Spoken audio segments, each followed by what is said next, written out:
Hi everyone and welcome to JK Exam Tracker. Guys, I hope you all are fine and doing well. So guys, मैं आपके साथ एक important चीज यहाँ पे डिस्कस करने वाला हूँ, ठीक है, जो कि आप लोगों का जेई इलेक्ट्रिकल की वैकेंसीज आउट हुई है। एग्जाम आप लोगों का शेड्यूल है अगस्त मंथ में। तो हम लोग किस तरीके से इस एग्जाम की तैयारी करेंगे और क्या चीजें हमारे लिए यहाँ पे बहुत ज्यादा हेल्पफुल रहेंगी, तो मैं कुछ चीजें आपके साथ यहाँ डिस्कस करूंगा। और जो बच्चे आज इस वीडियो को देख रहे हैं, आप लोग ऑलरेडी मुझे जानते हैं कि मैं मैथमेटिक्स का आप लोगों का टीचर हूँ। लास्ट 4-5 साल से आपके इस चैनल पे आपके साथ जुड़ा हुआ हूँ, आपको मैथमेटिक्स एंड रीजनिंग यहाँ पे पढ़ा रहा हूँ। बट आप लोगों को अगर मैं उससे कुछ साल पहले जाऊं तो लगभग 2016, 17, 18, 19 इन 4 सालों में मैं अक्रॉस इंडिया बात करूं, मैं बहुत सारे बच्चों को पढ़ा चुका हूं, इलेक्ट्रिकल एंड इलेक्ट्रॉनिक्स के स्टूडेंट्स को, जो कि गेट के एग्जाम की या जेई के एग्जाम्स की तैयारी करते हैं। तो अगर मैं बात करूं कि सर क्या चीजें हमारे लिए हेल्पफुल रहेगी और क्या क्या बुक्स हमारे पास होनी चाहिए, क्या क्या सोर्स हमारे पास होने चाहिए जिससे हमारे एग्जाम की जो है तैयारी अच्छे से हो, वो सब बातें आपको यहाँ पे मैं अभी बताऊंगा। ठीक है, तो हम लोग बात कर रहे हैं जेई इलेक्ट्रिकल की, जिसकी आप लोगों की वैकेंसीज आउट हुई है, फॉर्म फिल आप लोगों के हो चुके हैं, एग्जाम की तैयारी आप लोग ऑलरेडी कर रहे हैं। एंड यहाँ पे इससे पहले अगर मैं आप लोगों को बता दूं कि मॉक टेस्ट सीरीज मैंने आप लोगों की डिजाइन की, देखो मैंने खुद आप लोगों की मॉक टेस्ट सीरीज डिजाइन की है। अगर आप लोगों ने मॉक टेस्ट नंबर 1 ऐप पे जाओगे, जो कि आप लोगों को अवेलेबल हो जाएगा, आप लोग जाके उसको अटेम्प्ट कर सकते हो और देख सकते हो कि किस तरीके से पूरा मॉक जो है वहां पे आप लोगों का सेट किया गया है। और मॉक टेस्ट सीरीज का शेड्यूल जो है वो आप लोगों के यहाँ सामने है। जैसे आज आप लोगों की 28 है, तो आपका डिजिटल इलेक्ट्रॉनिक्स का मॉक टेस्ट नंबर फर्स्ट आएगा, जो कि 10 क्वेश्चन होंगे और आप लोग अटेम्प्ट कर सकते हो, देख सकते हो कि आप लोगों का यहाँ पे क्या स्कोर निकल के आ रहा है। हम लोग चलते हैं यहां से आप लोगों के इसके सिलेबस पे। तो सिलेबस की अगर बात करूं तो सिलेबस में ना 2 कंपोनेंट ऐसे हैं जिसकी वेटेज बहुत ज्यादा है। जैसे मैं बात कर रहा हूं पावर सिस्टम की, और दूसरा मैं कंपोनेंट यहां पे जो है वो आप लोगों को बता रहा हूं इलेक्ट्रिकल मशीन की। देखो कंपोनेंट बहुत बड़ा है और कंपोनेंट की जो तैयारी है वो भी आप लोगों को उसी हिसाब से यहां पे करनी है। 25 और 25 50 मार्क्स अगर आप लोग यहाँ पे आराम से ले लोगे ना, तो आप लोग मानो कि आपका आधा जो है एग्जाम यहाँ से ही क्वालिफाई हो जाएगा। बट इनमें बहुत सारी चीजें आप लोगों की इंक्लूड रहती है। जैसे मशीन बात करूं, जनरेटर, ट्रांसफार्मर, कौन कौन से ट्रांसफार्मर यूज होते हैं, ये सब चीजें आप लोगों को वहां पे पूछी जाएगी। बात करूं तो आप लोगों की जो मशीन्स है, सिंक्रोनस मशीन कौन सी रहती है, उनकी टाइप्स क्या क्या रहती हैं, वो सब चीजें आप लोगों को पता होनी चाहिए। कौन कौन सा फॉर्मूला यूज होगा, ठीक है, कौन कौन से आप लोगों की जो है इक्वेशन यहाँ पे यूज में आएगी, वो सब चीजें आप लोगों को पता होनी चाहिए। मैं आप लोगों को कुछ चीजें यहाँ पे पहले ही बता देता हूं। देखो अगर आप लोग एग्जाम की तैयारी कर रहे हो ना, तो मैं आप लोगों को बताऊं कि आपको क्या क्या बुक्स यहाँ पे चाहिए इस एग्जाम की तैयारी करने के लिए। देखो मैं आपको एक सिंपल सी बात बताता हूं। एक बुक आती है वाई सिटी पब्लिकेशन की, ठीक है, वाई सिटी पब्लिकेशन की बुक आती है, जहां आप लोग अगर नेट पे सर्च करोगे तो आप लोगों को यूथ पब्लिकेशन की बुक दिखाई देगी, जिसमें आप लोगों को इसके बहुत सारे एमसीक्यूज मिल जाएंगे। आप लोग अगर सर्च मारोगे ना electrical engineering Y city publication की बुक, तो आपको बहुत सारे एमसीक्यूज वहां पे मिल जाएंगे, जिसमें आपके प्रीवियस ईयर क्वेश्चन रहेंगे डिफरेंट डिफरेंट स्टेट के एग्जाम की। इसके साथ साथ जो भी जेके एसएसबी के आप लोगों के प्रीवियस ईयर क्वेश्चंस है, जो भी आप लोगों के जेके एसएसबी के प्रीवियस ईयर क्वेश्चंस है, आप लोग उस पे थोड़ा सा फोकस करो और देखो कि आप लोगों की वहां से क्या इसमें हेल्प मिल सकती है। थर्ड बात करूं, अगर आप लोग जो है एसएससी जेई के एग्जाम की तैयारी करते हैं, ठीक है, आप लोग एसएससी जेई के एग्जाम की तैयारी करते हैं, जहां आप लोग अगर यहाँ पे आरआरबी जेई के एग्जाम की तैयारी कर रहे हैं, तो आप लोग इनके एमसीक्यूज भी यहाँ पे थोड़ा सा फोकस करके चल सकते हो। जेबी गुप्ता की बुक आती है, आप सब लोगों को उसके बारे में पता होगा, आप लोग उसको थोड़ा सा यहाँ पे फोकस लेके चल सकते हो। एंड अगर आप लोग गूगल पे सर्च करते हो hand book for electrical engineering, जिसमें आप लोग अगर देखोगे तो आपको मेड इजी की या इंजीनियर्स मास्टर की एक बुक मिल जाएगी, जिसमें आपके एक छोटी सी बुक रहेगी, बट उसमें सारे इक्वेशन, सारे फॉर्मूलेज आप लोगों को अवेलेबल रहेंगे।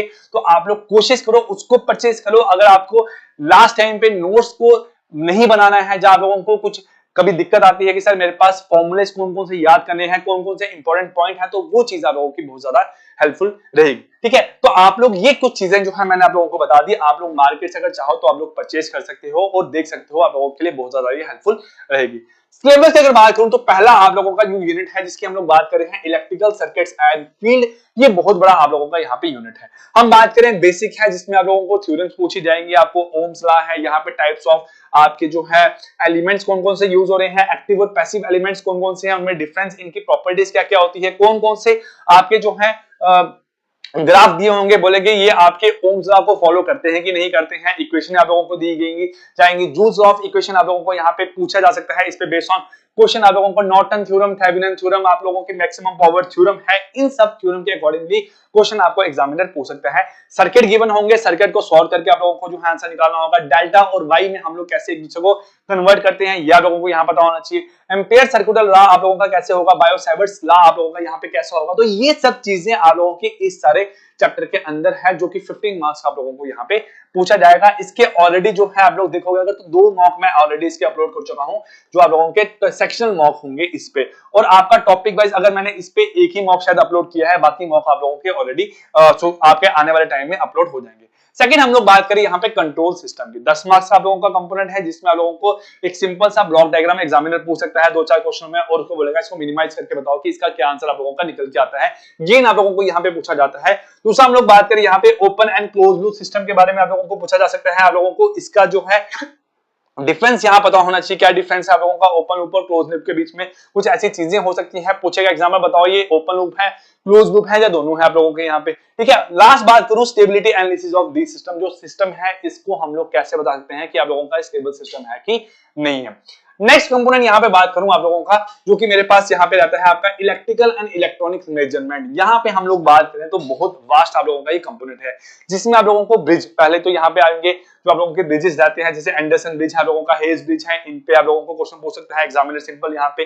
दूसरा बात करूं पोटेंशियोमीटर, पीएमएमसी, मूविंग आयरन, ठीक है, आप लोगों का डायनोमोमीटर है, यहाँ पे आपका क्यू मीटर है, मैगर है, ऑसिलेटर्स है आप लोगों के, ठीक है, सीआरओ यहाँ पे आप लोगों का रहेगा।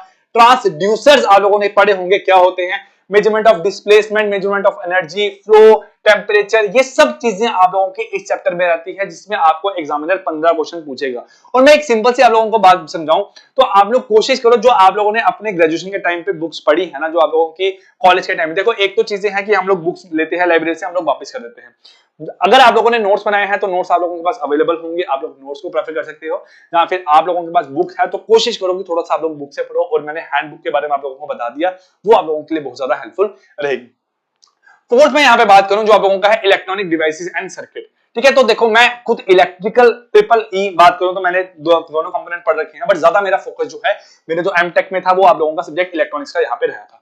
तो इस चीज में आप लोगों को राइट फ्रॉम द बेसिक शुरू करना है। पहले हमारे पास सेमीकंडक्टर क्या है, आप लोगों के सेमीकंडक्टर के टाइप्स क्या है, फिर हम लोग यहाँ पे कैसे एन टाइप और पी टाइप बनाते हैं, उनको ज्वाइन करके कैसे मेरे पास पीएन जंक्शन बनता है, मॉसफेट बनता है, एफईटी बनता है, जीनर डायोड, एवलांचे डायोड, ये सब चीजें आप लोगों की कैसे बन के आती हैं, उनके बेसिक जो आप लोगों के कुछ कुछ फॉर्मूले यूज होंगे, इंट्रिंसिक और एक्सट्रिंसिक आपके सेमीकंडक्टर के जो कुछ फॉर्मूलेज यूज होते हैं, वो सब चीजें आप लोगों को यहाँ पे देखनी है। डोपिंग कैसे करते हैं हम लोग यहाँ पे, फिर ट्रांजिस्टर कैसे बनता है, ट्रांजिस्टर से हम लोग बात करें तो आप लोगों के amplifier, feedback amplifier, class A class B amplifier यहाँ पे किस तरीके से बन के आते हैं, मल्टी स्टेज और सिंगल स्टेज एम्पलीफायर यहाँ पे कैसे बनते हैं, क्लैंपिंग, क्लिपिंग, रेक्टिफायर्स, ये सब चीजें आप लोगों को यहाँ पे थोड़ी थोड़ी पढ़नी है। और आप लोगों को कोशिश करना है जो ईडीसी की आप लोगों के पास कोई भी बुक होगी ना, जो आपकी, मेरे को इमेज दिमाग में इस टाइम पे याद आ रही है बुक की, बट मुझे बुक का नाम नहीं याद आ रहा, शायद जीडी बख्शी की, मे भी शायद सीडी बख्शी या कुछ आप लोगों के हिसाब से बुक आती थी, तो मैंने अपने कॉलेज के टाइम पे वो बुक यहाँ पे पढ़ रखी है। अभी मेरे दिमाग में इमेज आ रही है, बट वो जो राइटर का नीचे नाम लिखा है वो मेरे को अभी क्लैरिफाई यहाँ पे नहीं हो पा रहा। देन बात करूं इसी के साथ साथ इसमें दो कंपोनेंट आप लोग इंक्लूड कर सकते हो साथ में, एक आप लोगों का पावर इलेक्ट्रॉनिक्स हो गया और एक आप लोगों का यहाँ पे डिजिटल इलेक्ट्रॉनिक्स यहाँ पे हो गया। ठीक है, ये आप लोगों का रहेगा यहाँ पे 10 नंबर का। दूसरा बात करूं यहाँ पे जो आप लोगों का है digital electronics and micro processor, हम लोग right from the number system शुरू करेंगे। Number system, type of number system, कैसे हम लोग एक दूसरे को कन्वर्ट करते हैं, इस पे ही एग्जामिनर आप लोगों के क्वेश्चन पूछ लेगा। फिर हमारे पास यहाँ पे आएगा एडर, सबट्रैक्टर हम लोग कैसे बनाते हैं, आप लोगों का हाफ एडर, फुल एडर यहाँ पे कैसे बनते हैं। उसके बाद हम लोग बात करें फ्लिप फ्लॉप यहाँ पे कैसे बनते हैं, लॉजिक गेट, आपकी आईसीस जो है हमारे पास यहाँ पे इंटीग्रेटेड सर्किट यहाँ पे किस तरीके से फॉर्म होते हैं, और लास्ट में जो माइक्रो प्रोसेसर है उसमें उसका आर्किटेक्चर कैसा होगा, कैसे डिजाइन करते हैं, कौन कौन सी पिन रहती है, कितने नंबर ऑफ पिन रहती है यहाँ पे आप लोगों की 8285, 8155, 8257 और आपका 8259, ये आप लोगों के 4 माइक्रो प्रोसेसर यहाँ पे आप लोगों के काम में आएंगे। ठीक है, दूसरा हम लोग यहाँ पे बात करें कि हमारे पास है यहाँ पे पावर इलेक्ट्रॉनिक्स, जिसमें हमारे पास semiconductor, power devices, chopper, inverters, आप लोगों के यहाँ पे ब्रिजेस यूज होते हैं, हमारे पास मॉसफेट, एफईटी, ट्रिगिंग सर्किट यहाँ पे रहेंगे, और आप लोगों की यहाँ पे डीसी और एसी स्पीड कंट्रोलिंग यहाँ पे ड्राइव्स आप लोगों की रहती है। अब मेन जो यहाँ पे दो कंपोनेंट्स हैं वो आप लोगों के हैं इलेक्ट्रिकल मशीन और पावर सिस्टम। भाई इस पे कोशिश करना कि आप लोग जितने फॉर्मूलेस हो पाए, जितने क्वेश्चंस हो पाए आप लोग इनके लगाना, क्योंकि 50 मार्क्स आप लोगों का इस पे ही डिपेंड करता है। आप लोग इनको जितना फोकस करके चलोगे, क्योंकि इसके अंदर अगर आप लोग देखोगे ना तो हम लोग कॉलेज में शायद मैंने जो है 3 बुक्स पढ़ी थी, मशीन 1, मशीन 2 और एक में मैं देख रहा था इसका सिलेबस अभी, उसमें अलग से हमारे पास जो है एक ट्रांसफार्मर की हम लोगों ने बुक पढ़ी, नहीं इसकी हम लोगों ने 2 ही बुक पढ़ी हैं, इसमें 3 बुक हम लोगों ने पढ़ी थी। एक हमारे पास यहाँ पे जो बुक थी उसका नाम था आप लोगों का यूडब्ल्यू, ठीक है, यूडब्ल्यू हमारे पास यूटिलाइजेशन ऑफ इलेक्ट्रिकल एनर्जी एक बुक थी। दूसरी हमने बुक पढ़ी थी यहाँ पे आप लोगों की एस्टिमेशन एंड कॉस्टिंग की, जो कि आपके यहाँ पे है। और थर्ड हमने पावर सिस्टम की भी 2 बुक्स पढ़ी थी, पावर सिस्टम 1 और पावर सिस्टम 2 की। तो आप लोग जो है कोशिश करना कि इन सारी चीजों को कैसे आप लोगों ने पढ़ना है, मैंने थोड़ा आप लोगों को बता दिया। बुक्स कौन कौन सी आप लोगों के लिए यूजफुल रहेगी, आप लोग पहली बात तो अपने जो कॉलेज के टाइम पे आप लोगों ने बुक्स पढ़ी है, अपनी ग्रेजुएशन के टाइम पे, वो बुक पे थोड़ा सा फोकस करो। नोट्स आप लोगों ने बनाए होंगे उस पे फोकस करो।